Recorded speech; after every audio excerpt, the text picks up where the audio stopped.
A semana passada nós falamos para vocês, né? Nós trouxemos a questão do lugar de quem fala, né? A pessoa que está na sala de aula, ela tem um lugar de olhar as avaliações da rede municipal de Guarulhos como avaliações externas, né? Nós que estamos dentro da rede, né, estamos ali na secretaria, nós olhamos essa avaliação como uma avaliação interna. Falamos também que o ato de avaliar, ele não é o fim, né? Ele é um meio, ele é um ato que leva a questão do ensino, da aprendizagem, com um olhar para a qualidade mesmo, né? Preservando esse direito do aluno da educação, de uma educação com qualidade, né? E seguimos aí falando um pouco da questão da matriz do currículo, né? Do currículo em relação à aprendizagem e da matriz que é relacionada à avaliação. Hoje nós vamos entrar para falar sobre a sondagem, né? Nós vamos falar sobre a sondagem que é realizada na rede municipal de Guarulhos. Tem a sondagem que vocês realizam na escola, que são de vocês, e tem uma sondagem que vocês realizam, que é lançada no sistema. Então, nós vamos falar um pouquinho sobre essa avaliação, sobre essa sondagem, que é lançada no sistema, que é uma sondagem da rede.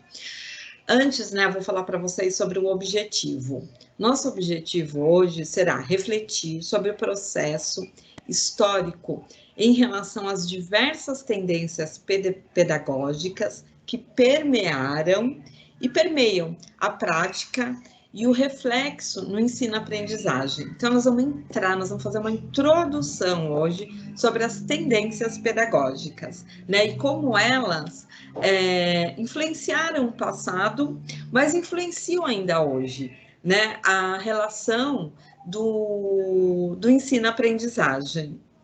Opa! E o segundo objetivo é discutir a sondagem descrita da rede municipal de Guarulhos e onde elas se encaixam dentro dessas tendências pedagógicas, né? Como eu disse, a questão da tendência pedagógica é um assunto amplo. Se nós fôssemos falar tudo hoje, ia ficar muito corrido pelo tempo. Então, nós vamos dividir. Vou fazer uma introdução. E aí, na próxima aula, nós vamos trazer as características delas, tá bom? Vou pedir... E aí, nós vamos perceber o seguinte, que dentro da questão das tendências pedagógicas, ela está relacionada à nossa prática e a forma como nós avaliamos, tanto os nossos alunos como as nossas práticas, né? Então, hoje é uma aula bem interessante para nós podermos... Eu entendo que a nossa identidade profissional, ela está dentro das tendências, né? De como nós levamos esse trabalho, né? As nossas ações. Vou pedir para Li, por favor, passar. Aí eu vou antecipar para vocês um pouquinho sobre a atividade dessa semana, né? A atividade passada era assistir o vídeo da Adriana, e para essa semana é um vídeo da Thelma Vaz. Pode ser que muitas de vocês já conheçam esse vídeo, é um vídeo que ela faz uma mediação com um menino que ela está pesquisando, que é o Ricardo, né? Um filme antigo, a gente até brinca, o Ricardo hoje deve ser pai, avô, não sei, porque é realmente antigo. Mas, assim, apesar de ser antigo, ele é muito atual, e nós vamos perceber essa questão, e a Erika vai trazer um pouco da questão da sondagem, da mediação desse processo, e aí vocês vão perceber depois em relação ao vídeo. E quando vocês assistirem ao vídeo, tem uma questão para refletir no fórum. Quando a intervenção durante a sondagem é uma ação importante. Então, nós vamos olhar para isso também. Então, essa vai ser a tarefa de casa, tá? Então, esse vídeo, essa questão para refletir, de certa forma, né, a questão, né, de certa forma, vocês já vão observar um pouco na aula, por isso que nós trouxemos até antes, né, então, quando a intervenção durante a sondagem é uma ação importante. Então, durante a aula, vocês vão ter um pouco, assim, dessa reflexão, e no vídeo vai dar uma finalização aí para essa questão. Pode passar. E aí nós vamos entrar agora um pouquinho na questão, como eu disse, né, das tendências pedagógicas. E aí eu trago aqui uma fala, né? Nós trouxemos uma fala, né? Eu tô falando eu porque eu tô lendo, né? Mas o grupo, né? Nós trouxemos uma fala, né? Quem somos? Né? Isso daí, essa pergunta, quando fala assim, quem somos, né? Está muito relacionada à nossa identidade, né? E lembra que na aula passada nós falamos o que acontece? Né, que nós desenvolvemos muitos papéis sociais, né? Então, nós temos vários papéis sociais. Mas uma coisa que nós não podemos deixar, e aí dentro desses papéis, né? Uma hora você é mãe, uma hora você é esposa, uma hora você é irmã, uma hora você é a professora, uma hora você é a aluna, né? Então, nós vamos desenvolver esses papéis. E é lógico que cada papel que nós desenvolvemos é um ato, e cada ato ele exige uma postura. Mas uma coisa que nós não podemos deixar de refletir é assim: somos um ser único. Apesar de desenvolver várias ações, né, vários atos sociais, somos uma única pessoa, né? E isso, então nós não nos repartimos, né? Nós temos posturas diferentes, mas aquilo que nós sentimos, que nós pensamos, ele sempre vai aparecer nas diversas ações que nós exercemos. Então, não somos dissociáveis, né? Somos ali um ser inteiro, um ser único. E como um ser único, como um ser inteiro, nós somos seres políticos, querendo ou não. Por que querendo ou não? Porque muitas vezes, não sei se vocês já ouviram isso, né? Principalmente agora, né? Eu não vou entrar nesse mérito aí da questão, porque não vem ao caso, não é nosso objetivo aqui, nosso objetivo é outro. Mas um tempo em que a política tem sido tão polarizada e a questão tem sido tão discutida, né? E o que acontece? Muitas vezes, não sei se vocês, né, têm ouvido assim, que fala assim: eu não quero saber de política, eu não vou votar, né? E aí, o que esse discurso traz? Esse discurso traz uma questão assim, que a política, ela se reduz, ela se resume somente ao quê? A partidária, né? Então, ela é o quê? A política, ela só é presidente, o vereador, o prefeito. Ou então, ela se resume a quê? A questão eleitoral. Não vou votar. É só a urna política. Mas, na verdade, a política não é isso, né? Paulo Freire, ele já falou para nós, né, que nós somos o quê? Paulo Freire disse isso nos livros que ele escreveu, né? Nós ouvimos que o quê? Que nós somos seres políticos, né? Que o professor, ele é um ser político, e nós vamos entender isso, porque antes de Paulo Freire falar, Aristóteles, ele traz o quê? Ele traz, e nós entramos de novo na questão filosófica, né? Nós vamos ver que o tempo inteiro no curso, nós vamos refletir aquela primeira aula que nós tivemos, a segunda, né, que traz a questão filosófica, que traz a questão histórica, nós vamos ver que ela se amarra e ela vai permeando no curso inteiro, vai passando, né, em todos os aspectos. E nesse sentido, né, Aristóteles, ele traz o quê? A questão da política, e ele diz o quê? Que a política é o quê? É a arte de convencer, né? De convencer outros. Então, o que é? A política é o quê? É o falar, a política é o discurso, né? E a política, ela nasce juntamente com a família. Por quê? Porque o homem antigo, ele tinha o quê? Ele tinha a esposa, e ele tinha, que não cabe mais, tá? Eu tô falando de um contexto muito passado, o escravo, que era o homem que tinha o dinheiro. O homem que não tinha o dinheiro, ele tinha um boi.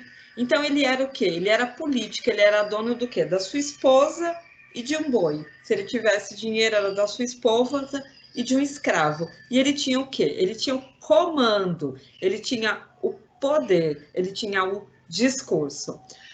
Pode ser um poder que vai levar no sentido de opressão, de agressão, de autoritarismo, né, esse discurso. Como pode não ser também. Mas a política, ela nasce dentro desse contexto, e até trouxe um negócio aqui, ó, que o homem, por natureza, ele é um animal político, isto é, ele é destinado a viver em sociedade, né? Então, começa essa política dentro das famílias e ela vai o quê? Criando as aldeias, e aí vem um rei ou vem alguém para governar aquelas aldeias que também vai ser político. Então, nós temos essa configuração em relação à política. Então, o que nós percebemos? Nós percebemos o quê? Que a política, né, o ser político, ele não se resume só naquilo que a gente pensa que é o quê? As urnas e é partidário. Não, né? O discurso, o ato de discursar, ele já é uma questão política. Por quê? Porque você está defendendo algo dentro daquilo que você acredita ser o correto, né? Então, e como seres políticos, nós, como seres que nós temos o discurso, nós, professores, somos o quê? Somos seres políticos, né? E nós influenciamos o quê? Nós influenciamos, né? O nosso discurso influencia o quê? Os nossos alunos, a formação dos nossos alunos, né? Por isso que é muito importante nós pensarmos naquele ato que nós falamos anteriormente, que é a praxis, né, que é o ato transformador, né? E dentro disso nós precisamos pensar em sermos não só ser um formador de pessoas críticas, mas também nós precisamos pensar em sermos o quê? Alguém que é autocrítico.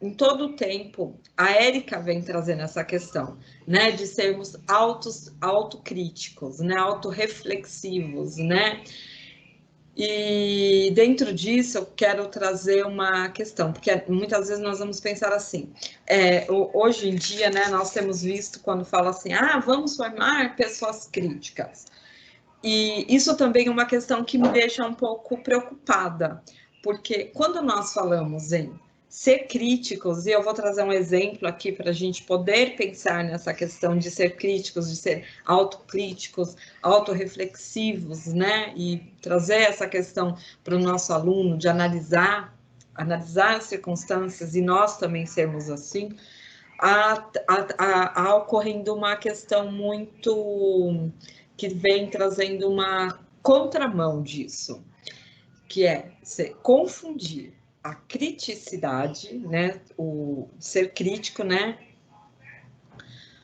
com rebeldia, né? Então, assim, não é ser crítico, precisa ser rebelde, brigar. Não é isso. Ser crítico é nós olharmos a situação e buscarmos o quê? Uma transformação, tentar sair daquilo. Então, nós precisamos tomar cuidado com anarquismo, rebeldia e ser críticos. Aí, porque tem realmente uma diferença. Então, quando nós pensamos em ser críticos, autocríticos, então também eu vou trazer um exemplo para a gente poder prosseguir na questão de ser políticos ou não ser políticos. Um exemplo, por exemplo, que vocês estão lá na sala de aula, né? Nós estamos lá na sala de aula e vai chegar um grupo para dar um recado para as crianças. Nós informamos, olha, vai vir um grupo aqui, sei lá, da UBS, por exemplo, para falar com vocês sobre a dengue, um exemplo, tá? Então, vai vir um grupo de 6 pessoas, olha, vai vir a enfermeira, vai vir a assistente da enfermeira, vai vir um médico, vai vir um pessoal que passa nas ruas, né, nas casas, explicando sobre a dengue. Então, a gente fala assim, vai vir um grupo mais ou menos de 6 pessoas.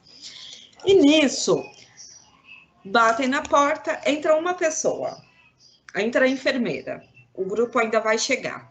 E um aluno se levanta e fala assim, cadê o restante do grupo? Cadê o resto do grupo? E aí você escuta isso e, como professora, você vai lá e faz uma advertência a essa criança, né? Não no sentido de brigar, nada disso, mas chamar atenção para ele olhar, a chamar atenção e diga assim, olha seu discurso, vamos melhorar isso, né?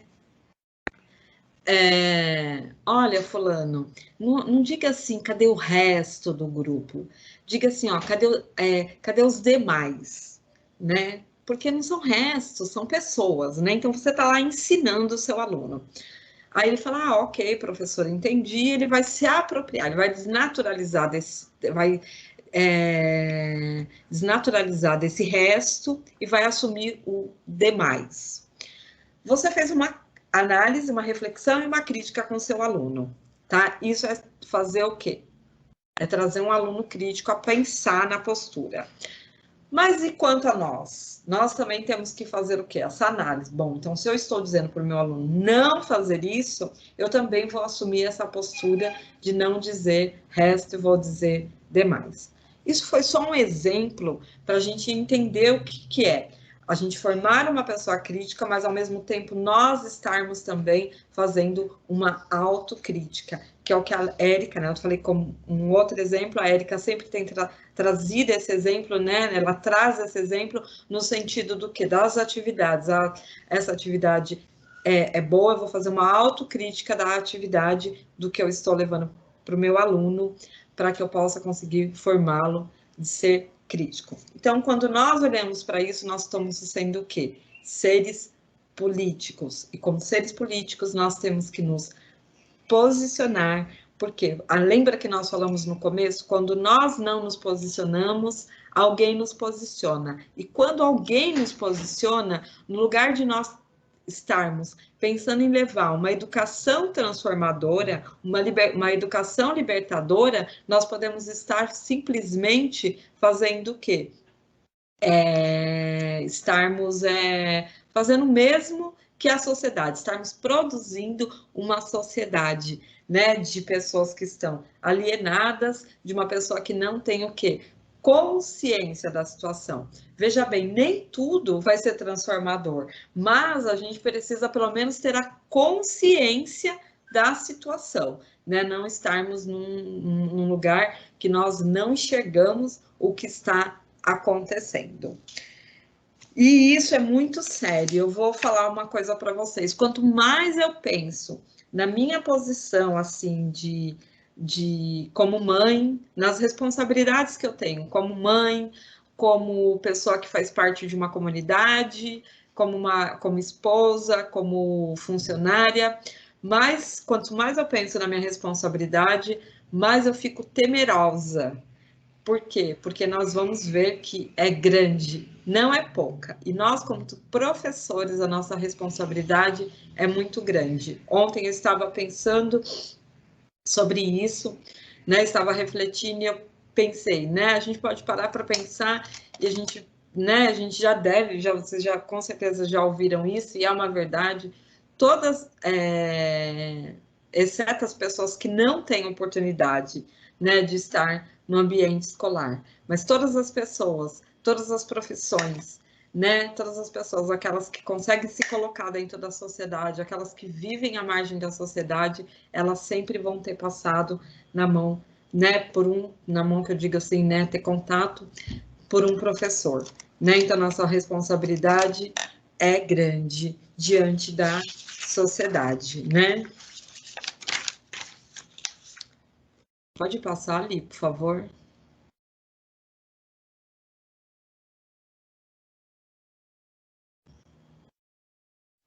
E por que eu trouxe toda a questão da política, né, que somos seres políticos, para a gente falar da tendência pedagógica, né? Por quê? Porque, assim, como seres políticos, nós nos posicionamos dentro de uma... Né, como seres políticos, nós nos posicionamos. Como professores, nós nos posicionamos dentro de uma tendência, e isso junta, porque assim como nós pensamos, assim será a nossa prática, né? E aí, se nós temos uma prática tradicional, essa vai ser a política que nós vamos ter do nosso discurso dentro da sala de aula. Então, esse é o sujeito que nós vamos estar formando, né? Então, o que é a tendência? E aí eu gosto muito dessa pergunta, porque quando a gente pensa, né, a mulherada, quando pensa o que é uma tendência, a gente já pensa mais ou menos, né, nas tendências de moda, de roupa, verão, biquíni, aí várias coisas, né? E, de fato, uma tendência é essa, mas ela é muito mais ampla, porque pode ser uma tendência de palavras, pode ser tendência de muitas outras questões. Então, o que seria? Toda tendência, ela parte do quê? De uma ideia, né? E ela vai assimilando essa ideia, o conceito, e aí vai passando e vai multiplicando. E ela vira uma moda. De fato, a tendência é uma moda. É uma forma padrão de se agir, de se pensar. Isso é fato, é uma tendência, né? Então, dentro da escola, né? Qual é essa tendência que nós ocupamos, né? Em relação às nossas finalidades sociais da escola, né? O que vai ter como divergência? A gente vai perceber que algumas dessas tendências, quais as nós ocupamos, e dentro delas nós vamos ver, acho que são 7, são 6, né? Dentro dessas 6 tendências, nós vamos perceber o quê? Que algumas se completam, algumas têm umas divergências, mas o importante é nós percebermos o quê? Quais as características delas e onde elas se classificam. Por quê? E nós vamos perceber quais nós temos usado como instrumento de né? Nós vamos analisar e vamos ver qual é o instrumento delas, quais delas nós temos usado dentro da nossa prática em relação à sala de aula, né? Então, expor as tendências agora nesse momento é nesse sentido mesmo, de nós vermos qual a classificação e o que nós temos, quais nós temos utilizados dentro da sala de aula. Pode passar ali, por favor.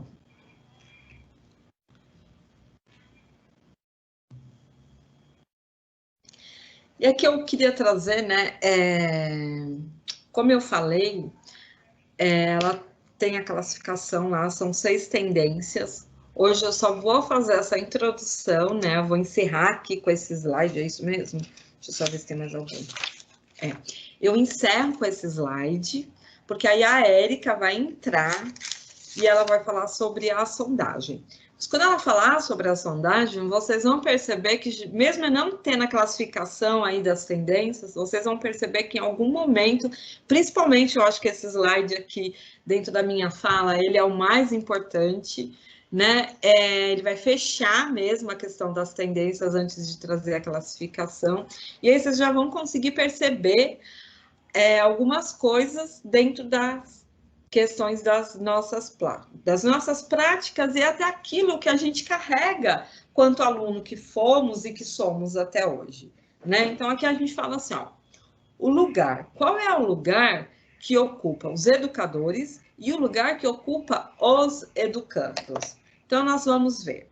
Houve um tempo que a educação, ela olhava aqui, ó, o professor no centro, né? Então, a gente pode ver uma sala, uma sala que as crianças estão uma atrás da outra. Hoje ainda a gente tem muito isso, né, criança muito atrás da outra, mas não é nem isso que eu estou querendo trazer, a questão da organização da sala. É uma outra coisa mais subjetiva ainda, né? Porque a organização da sala é algo físico. Ele entra também, mas eu quero falar de uma coisa mais subjetiva. Então, aqui nós podemos observar que o quê? O professor, ele está no centro, né? Então, é aquela educação que bancária que Paulo Freire traz, né? E que dentro do contexto histórico da variação, vocês viram muito isso, refletiram aí com a Érica, né? Então, o professor, ele detém todo o saber. E ele vai o quê? Ele vai passando aquele saber para os alunos, ele vai transferindo aqueles alunos. Então, quem é o centro? É o professor, né? Depois, nesse segundo exemplo, nós vamos ver o quê? O aluno como centro. E aí a gente tem, que é mais ou menos na época do quê? Da escola da escola nova, né, nós vamos ter essa questão, né? Então, o aluno, ele é o centro, o aluno, ele escolhe o que ele quer aprender, o aluno que vai direcionar todas as coisas, né? Que também não é o correto, né? Porque também não é o certo, né? Por que não é? Não que o aluno não precisa, o aluno precisa ter curiosidade, ele precisa querer saber as coisas, perguntar, ser questionador, ser pesquisador. Mas o professor, ele também tem um papel dentro dessa questão, né? Então, dentro desse ensino-aprendizagem. Então, não pode ser o aluno ser o centro, porque se o aluno for o centro e ele não quiser aprender nada, então nós vamos ficar nisso? Não, né? O professor, ele vai direcionar. Dentro da nossa casa, nós não falamos, há um ser político que direciona todas as coisas. Nós, como quem tem mãe, ou que tem um sobrinho, ou que tem uma criança dentro da casa, que vê uma família, você vai ver o filho pequeno, que não conhece todas as coisas do mundo, direcionar tudo? Não, né? Então, por isso, até o motivo de tanta bagunça. E aqui, ainda o aluno sendo centro, nós não saímos de uma educação, como diz, tradicional. Por quê? Porque ainda não se reflete sobre a ensino-aprendizagem ainda. E aí nós vamos ver isso quando a gente pensa no ensino mediado. Então, a gente vai olhar aqui nessa figura e nós vamos perceber que nem o aluno é o centro, nem o professor é o centro, mas os dois estão ali trabalhando juntos para que esse processo ele venha se aprofundar. E aí entra na questão do aluno crítico, mas do professor ser autocrítico também. O aluno também ser autocrítico e o professor ser crítico.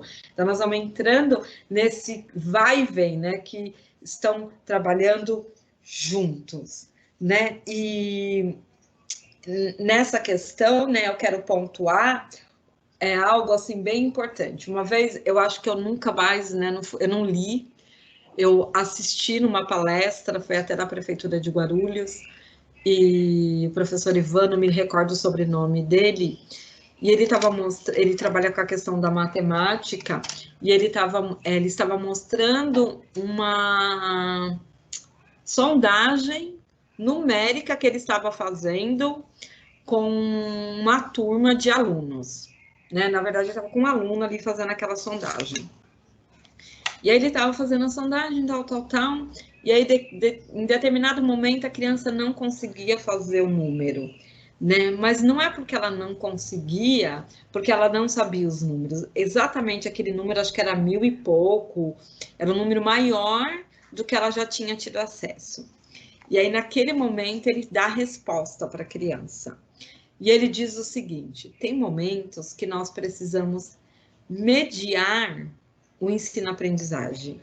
Então, lembra de Vygotsky, que está na zona proximal? Você vai mediando, aquilo está pronto, a criança vai, né, vai dar um start nela e aquele aprendizado vem.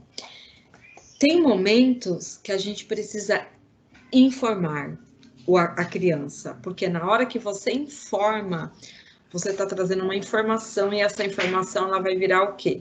Uma aprendizagem, né? Então, esse ensino mediado do professor junto com o aluno, ele é muito importante e nós precisamos ter um olhar o quê? Apurado para nós entendermos qual é o momento de nós mediarmos, qual é o momento de nós informarmos. Por isso que o aluno como centro não dá certo. Por quê? Porque tem momentos que o professor precisa informar, né? O professor ele não pode se colocar no lugar de como ter todo o saber, né? Nesse lugar, mas também ele não pode esquecer da posição que ele ocupa. Por isso é um ensino mediado.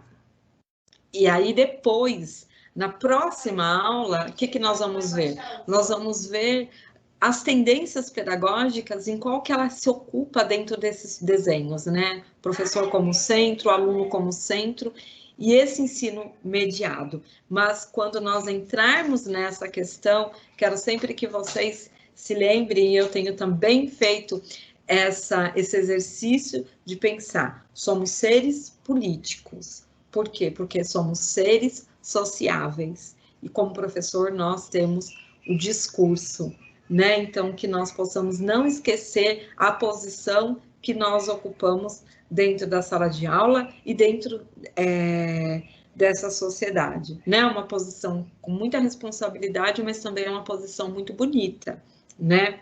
E eu acho que era isso que eu queria falar. Ah, só antes de passar, né? Só para encerrar aqui, ó. Quando nós formos falarmos das tendências, nós vamos ver que ela tem duas divisões, as tendências, que é a liberal e a progressiva. Apesar do nome liberal, ela não é a tendência libertadora, é a tradicional e ela é dividida, na verdade, ela é dividida em, a gente vai dividir em 3, mas ela é dividida em 4, porque tem dentro da nova, ela tem 2 categorias lá, 2 características. E depois tem a questão da progressiva, que a gente vai falar sobre Paulo Freire, e vamos entrar um pouquinho na questão do Saviani também. Então, é isso hoje. Então, para a semana que vem, a gente vai classificar as tendências. Então, da minha parte, é até aqui, né? Estou trazendo um pouco dessa parte introdutória para a Érica entrar com a questão das sondagens da rede.